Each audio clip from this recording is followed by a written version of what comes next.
السلام علیکم ګرانو کتونکو زم تفهیم ګرانو کتونکو د ایران اسرائیل جنگ د ډېر انتهایی سخت مرحله کې داخل شوی دی. نن د صدر ټرمپ د ټویټ نواز حالات نورم کشیده شوي دي. د اخیری اطلاعاتو مطابق دې ټیم کې د اسرائیل طرف نه هم په ایران باندې ډېره سخته حمله هغه شروع ده او لږ ساعت مخکې چې مونږ کوم د صدر ټرمپ کوم ټویټ کتلی دی نو هغه ټویټ هغه بیان چې عمومي طور باندې د سفارتي کم ژبه وي نو هغه پکې نشته او هغه د جنگ ژبه ده پکې او ډېرې سختې دمکیامیز چې کوم ژبه استعمال شوې ده هغې کې د ټرمپ د طرف نه یو لومړی خبره خو دا ده چې ایران هغه په بیلات باندې دی. دویمه د ایران طرف نه چې کوم د مشرق وسطا کوم ګاونډي ممالک دي د هغې طرف نه هغه معافینامه غوښتو هغه خبره هغه ډېره هایلایټ کړې ده چې دا د ایران بیلات دی. بل ورسره په دې کې ډېره سخته دمکي هغه ورکړې ده چې امریکا اسرائیل مونږ به اوس هغه ځای هیټ کوو چې هغه مونږ مخکې نه دي هیټ کړي. به هر حال د ټرمپ دا خبرې دې باندې تبصرې هم روانې دي. د هغه د تېرې یو هفتې چې کوم بیانونه دي نو هغه هم په میډیا موجود دي او دا نوی بیان چونکې د سربراه مملکت او د جنگ چې کوم مین مرکزي کردار دی نو دغه طرف نه دا قسمه بیان او دا خبره دا معمولی هم نشي اخیستی په لکونو میلیونونو فالوري دغه وجه نه ورته میډیا توجه هم ورکوي. مونږ چې ګورو په اسرائیل باندې چې کوم د ایران هغه حملې شروع وي هغې نه ډېره غټه تبعي شوې ده. د ایران چې کومې تازه ترین دعوې دي یو طرف ته د مشرق وسطا چې کوم د دوبۍ ترکي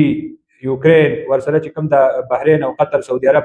دغه ملکونه دي د دې ټولو نه معافي هم غوښتې ده او معافۍ سره دمکي هم ورکړې ده. مطلب دا دی چې مونږ د ګاونډي ملکونو خلاف هیڅ صورت کې د حملې سوچ هم نشو کولی نه به کوو تر دې پورې چې د ګاونډي ملک د ځمکې نه د ایران خلاف حمله ونه شي. نو دا یو ډېره پیچیده ټیکنیکل غوندې معافي غوښتې ده. به هر حال چې کومه جنرال خبره ده نو ایران نن په اسرائیل باندې چې کومې حملې کړي دي هغې کې ډېره غټه تباهي شوې ده. سرکاري اعداد و شمار د دواړو طرفو نه موږ ته میډیا ته خو اصل حقایق نه وایي خو چې کوم دغه ځای نه دغه ځای ویډیوز دي دغه ځای چې کوم غیر سرکاري ذرایع دي او د صحافیانو دغه ځای دعوی دي نو د هغې نه معلومیږي دا چې په سوونو خلق په دې جنګونو کې وژلی شوي دي. د ایران طرف نه چې کومې حملې شروع دي بنیادي طور باندې د هغوی د سربراه مملکت د سپریم لیډر او دغه ماشومانو چې کوم په سکول کې وژلی شوي دي نو پاسداران انقلاب د طرف نه دا اعلان دی چې دا د هغوی بدل لا شروع دی. کوم اسرائیل کې چې کومه بیت الشمس کې او ورسره نور کوم ریاستونه دي هغې کې چې کومې حملې شوي دي او د اخري کومې میزایل غورځېدلي دي بیلسټیک میزایل نو د دې د اسرائیل او د امریکې چې کوم دفاعي نظام هغه ټولې دنیا ته بربند کړی دی. مطلب دا دی هغه مکمل طور باندې فیل شوی دی. دغه وجه ده چې میزایل په اسرائیل باندې پریوتي دي. بیګا شپه چې کوم د اسرائیل په اسرائیل باندې کوم میزایل د ایران طرف نه پریوتي دي نو هغه میزایل وي چې هغې یو میزایل نه سوونه میزایل جوړ شوي دي. دا سوچ وکړئ چې دومره بمونه په یو ملک باندې پروزي نو دغه ملک به حشر سي هلته به چې کوم تاسو کوم تصاویر ګورئ تاسو کوم بلډینګونه ګورئ تاسو کوم د روډونه ګورئ نو دې کې به یو څو درځنه خلک مړي نشي کېدی.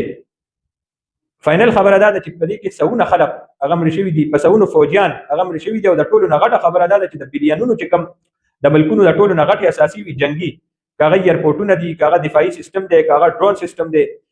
ریډار سیستم دي نو دا ټول هر څه وله ملیامت کړي تباه کړي دي. دغه وجه ده چې اوس نن کومه صدر ټرمپ دمکي ورکړې ده او کومه خبره یې کړې ده نو عالمي مبصرین په دې باندې خبره کوي چې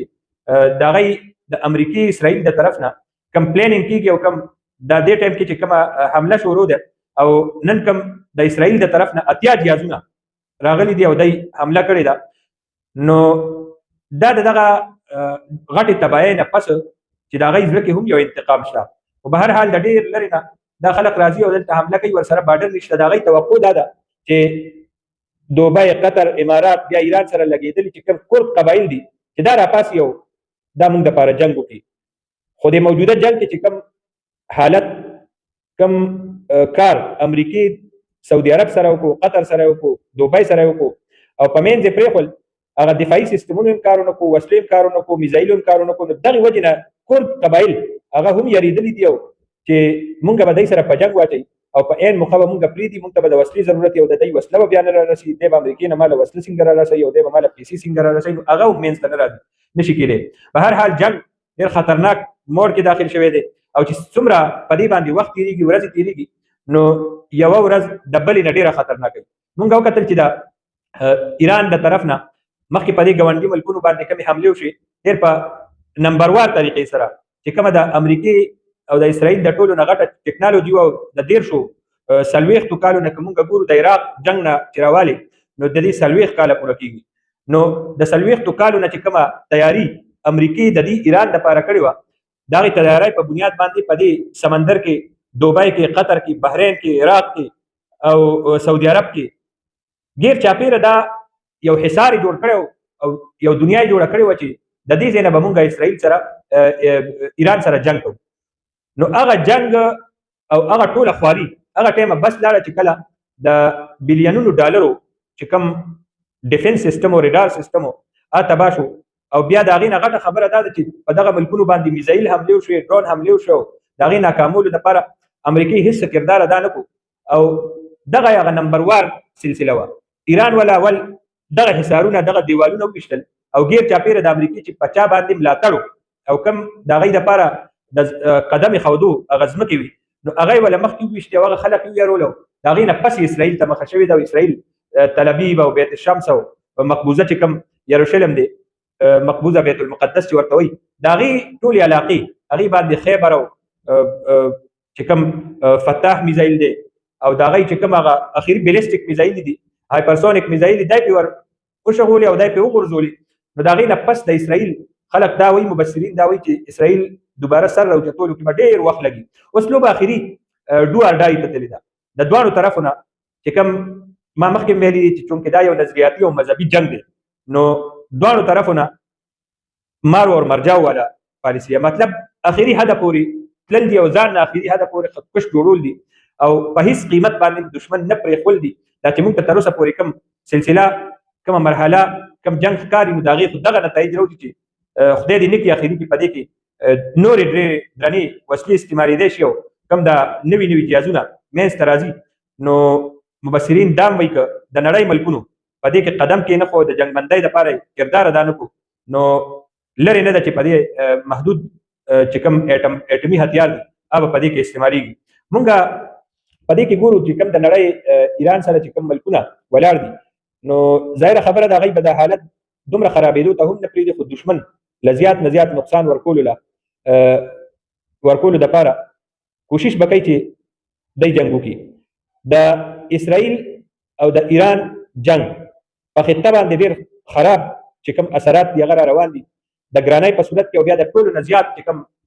خراب صورتحال دی نو په پاکستان باندې مونږ ته ښکاري چې وزارت خارجه باقاعده اعلان وکړو چې ګاونډي ملک کې څه قسمه غټه تبدیلي ایران کې څه قسمه غټه تبدیلي هغه که د جنګ لحاظ سره وي او هغه که دغلته د حکومت تبدیلی لحاظ سره وي نو دا به د پاکستان استحکام باندې ډېر غټ اثر غورځوي. دغه وجه ده چې د پاکستان ایران سره لګېدلی بارډر چې کوم دی هغې باندې سیکیورټي های الرټ ده، کوم دفاعي سیستم دی هغه متحرکه دی او برپور نگراني د دغه سرحدونو هم کېږي او په دې جنګ باندې هم نظر دی. دا وزارت خارجه دا خبره بظاهره خو یو عام خبره ده خو د دواړو فریقینو دپاره دا یو دمکیم ده په نرمو الفاظو کې. مطلب دی یو فریق ته وی چې ستا د دې فعل د وجې نه دغلته که سم کېږي نو هغه زما ژوند ته هم نقصان را رسوي. نو چې یو سړی وایي چې زما ژوند ته او زما په ژوند باندې اثرانداز کېږي نو مطلب زه به لاس پرېښوځوم او دا زمونږ د خطې لپاره ضروري ده. مونږ ګورو دلته کې په پاکستان کې چې کوم د تیلو بحران دی هغه خو ټولې دنیا ته ښکاره شو. اوس عالمي مبصرین دا هم وایي چې دا صرف د تیلو بحران نه دی، دې سره سره به همدې پاکستان کې د بجلۍ چې کوم بحران دی هغه شروع کېږي او د بجلۍ چې کوم کمی دی هغه هم شروع کېږي ځکه چې دغلته نه تیل راځي، ګیس راځي، زمونږ دې حوالې سره معاهدې دي او هغه نه دي راغلي، تیل بند دي. د ایران د روس د طرف نه دعوه شوې ده چې پاکستان طرف ته د سمندري چې کوم د تیلو جهازونه دي نو روان دي او ډېر غټ تعداد یې خولی دی خو د دې حوالې سره تردید لا تصدیق حکومتونو نه دی کړی. دا به کله را رسي څومره ټایم به لګي نو دغه وجه ده چې زموږ په پاکستان کې په دې خطه کې د تیر څه وخت نه تیرو ورځو نه چې جنګ شروع شوی دی نو موږ د تیلو قیمت کې زیاتې هم لیدلې دی او قلت به هم لیدلې دی او اوس حکومت کوله اعلان وکړ. ما په لومړی ورځ ویلي ما به هغه ویډیوګان هم شیر کړي چې مطلب د دې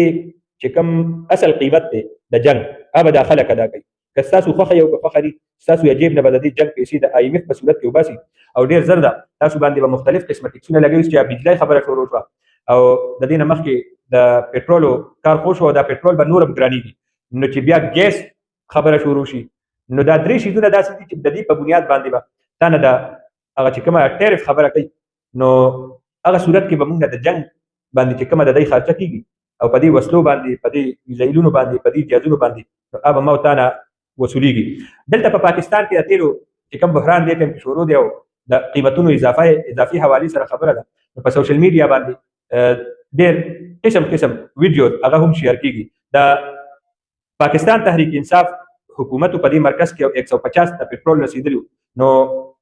کله چې دغلته دې ریټونو کې د پټرول قیمت زیات شو نو موجوده چې کوم خلک پاکستان مسلم لیگ نون او پیپل پارټي جمعیت العلماء اسلام تاسو ته بیا چې مهنګای ماته شروع شو ډېر سخت تنقید کېدو او هغې تنقید کې څه دا ویډیوګانې دي خلک شیر کوي. هغه ویډیو اوس خلکو راویشتي چې کوم ځای کې تیل ګران شي نو هلته کې وزیر اعظم غلي نو د پاکستان تحریک انصاف کارکنان اوس هم د هغه مشرانو هغه ویډیو درالي او نن پوسټ کوي او زمونږ هغه مشرانو بالکل په دې باندې خولې چپ کړي دي د دې حوالې سره بالکل څه نه وایي او هسې خبره هم ټیک ده. مطلب دا دی چې هغه وخت 150 باندې ریټ نو تا خو وی چې دا وزیر اعظم غل دی نو اوس څوک غل شو. هغه ټایم هم عالمي چې کومه منظرنامه وه تیل خو ګرانېږي بره نه اوس هم بره نه ګران شو نو خلک دا هم تبصره کوي چې د یو طرف ته زمونږ د پنجاب وزیر اعلی ځان له د اربونو روپو جیاز لي هغې دپاره د کروړونو روپو تنخواګانو باندې پایلټان ساتي عمله ساتي د هغې کروړونه روپۍ اربونه روپۍ د هغې اخراجات دي د دغه جیاز او شاهانه جیاز دی د باچایانو جیاز دی مطلب د غریب ملک جیاز نشي کېدی داسې نو هغې کې خو تا کامیرا نه واستو پایلټ ته یې چوټي ورنکړه د هغې جیاز چې کومه خرچه ده هغې حوالې سره تاسو خبره قوم ته مخامخ نه کړه چې زه به دا جیاز نه استعمالوم ما جیاز واپس خرڅ کړو او خلکو نه ته د پټرولو او د ډیزلو په مد کې د هغې نه قیمتونه زیاتلې ځکه چې حکم میلاو شوی په دې باندې خلک تنقید کوي او بجا کوي نو د دې جواب حکومت ته اوس پکار دی چې دا ورکړي دې کارکنانو له او زموږ د سیاسي لیډرشپ له چې کوم اپوزیشن جماعتونه دي او هغه جماعتونه چې PDM کې شامل وو د دوی له راپاڅېدل پکار دي چې د تیلو لا د دې مهنګایۍ حد پکار دی او یو حد پورې د خلکو له چوټ ورکونه پکار دي. حکومت له خپل چې کوم اخراجات دي هغه هم کمول پکار دي دا نه چې صرف اعلان کېږي او بس خلک به ټکسونه ورکوي سبا خو به د دې جنګ چې نور کم تاوانونه دي هغه په مختلفو ټکسونو په مد کې په دې خلکو باندې بمونه راپروزي او دا زمونږ سیاسي لیډران به غلي